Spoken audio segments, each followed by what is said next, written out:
Welcome to Mr. Economics. We're going to talk today for about 5 minutes about introductory economic concepts. We're going to look at micro and macroeconomics and some of the foundational building blocks of economics.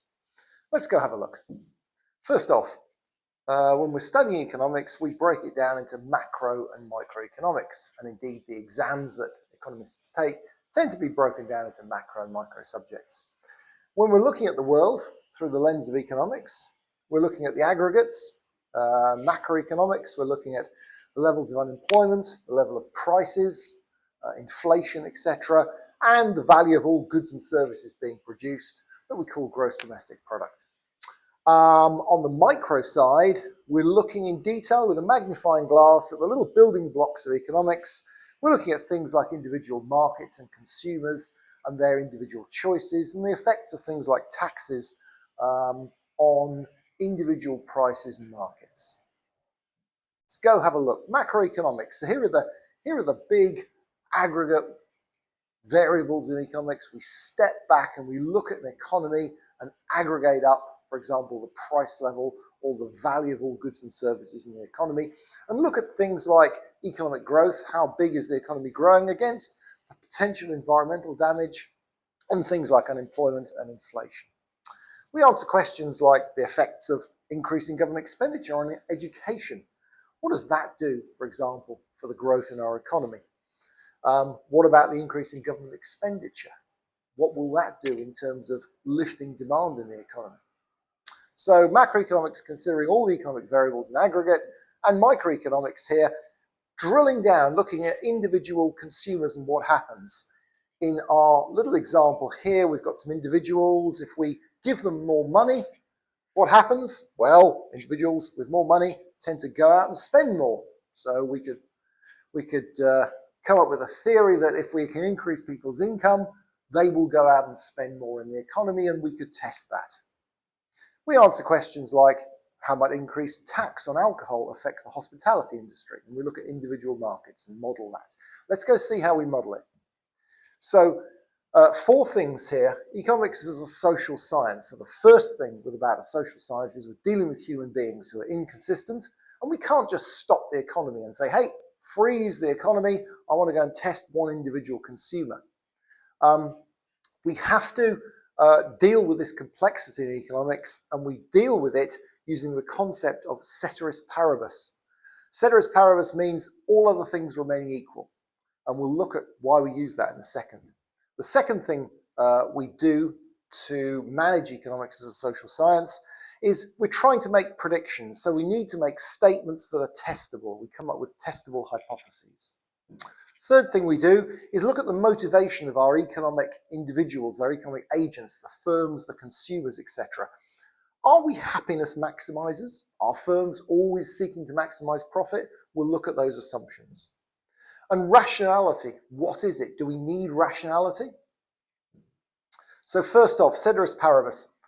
Because the economy is super complex with a huge amount of economic decisions going on at any one time, we can't just freeze economics like a scientist in the lab taking pure water at sea level and finding that it boils at 100 degrees C. Economics is a social science involving lots of different humans. We need to make some assumptions in economics, and the first one we make is ceteris paribus. All other things remaining equal. We have to assume that, for example, if I give an individual consumer an extra £100 and they go and spend more money, all other things have remained equal. Nothing else has changed. I'm doing that experiment in a controlled environment, and I assume that nothing else has changed. If other things have changed, for example, there tends to be an outbreak of COVID, so people are panic buying, for example, then that would change my economic rationale and the predictions that I would make. I'm assuming that if I give someone an extra £100, nothing else changes, and I can see how much of that extra £100 they're going to spend. I use the assumption of ceteris paribus, other things remaining equal, to make that controlled experiment. When we're looking at economics and the economic method, we take our economic data, our policy choices, we run it through laws, theories, and relationships, and then we make some positive statements about the future, statements that can be tested. Once we've made those statements, we can look at how accurate they are, and we can review and evaluate our performance. Our positive statements are useful because they create testable hypotheses that we can evaluate.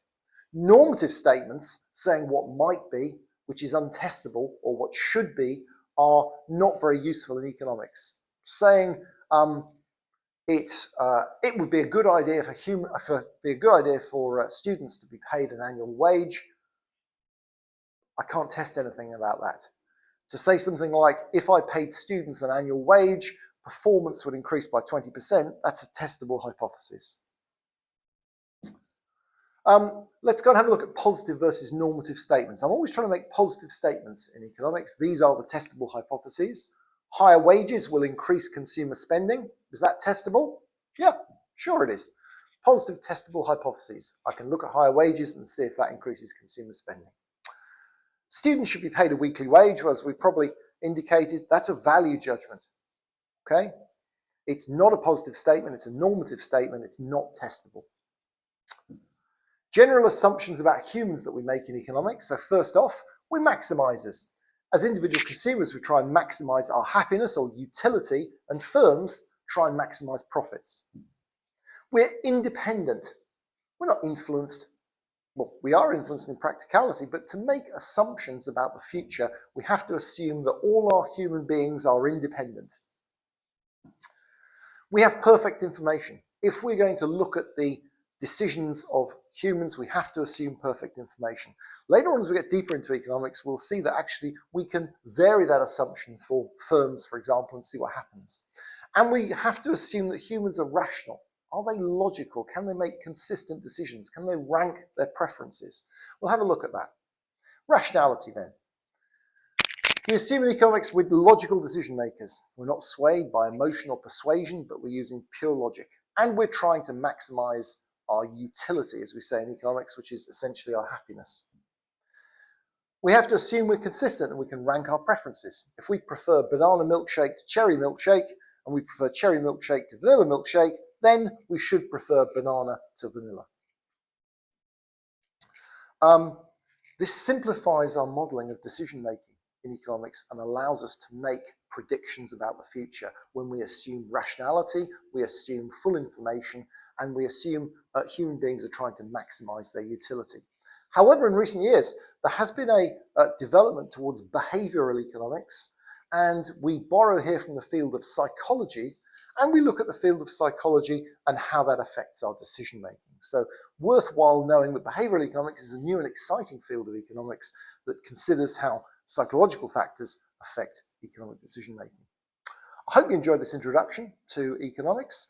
If you like the channel, please like or subscribe to Mr. Economics, and I hope this has been good value. Thank you.